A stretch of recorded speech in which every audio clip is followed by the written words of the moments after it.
So hello guys, welcome back to our vlog. So ito yung vlog natin ngayon. So we bought native chicken. So these are the native chicken.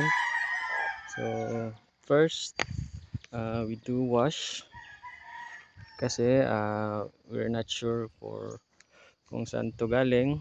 So for prevention, baka may mga mites sila or mites infestated yung uh, pinanggalingan nila, kaya we're going to wash it para prevention na lang sa ating mga manok dun, sa mga stag. So we use this one, zero mite. It's antifungal, antiparasitic, antimicrobial, with tea tree oil. So ito yon. So for one sachet is 2 gallons of water. So may mix lang natin.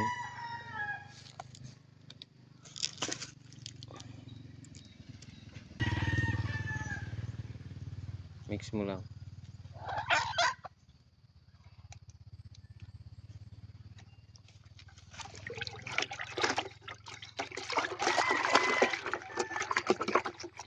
So kuha tayo ng isang manok.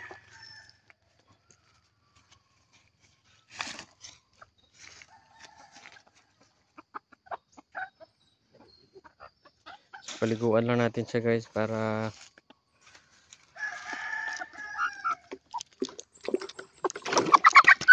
baba lang. May saling ulo.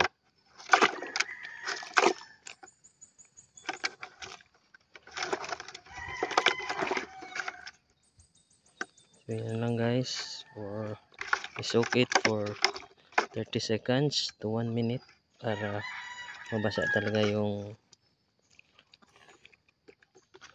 ano nila, skin. So huwag lang masyadong baka yung ulo. So after that, transfer it to the pen dun.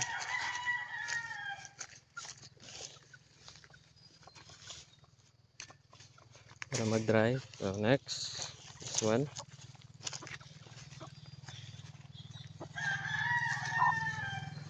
So native to guys, kaya hindi natin sure yung nasa wild ka sila o nasa free range, kaya need natin silang paliguan kasi maraming iba't ibang klaseng mites.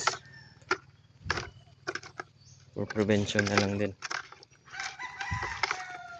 So we check naman siya guys, wala namang mga signs of mites sa kanila, pero mas maiging paliguan na lang natin sila.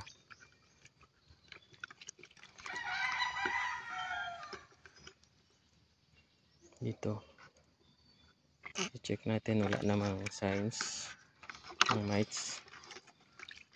So babad na natin 30 seconds to 1 minute para ma-fully soak talaga siya.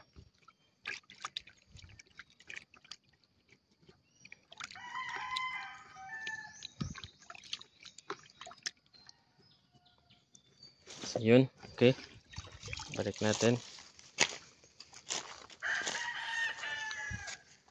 So bibilad natin sila sa araw for 20 minutes.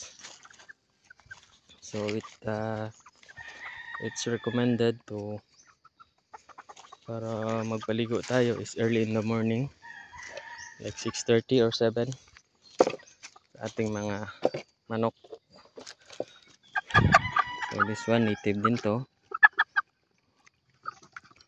nabili natin sa palengke, kaya hindi tayo makasiguro, hindi natin sure na may mga sakit, may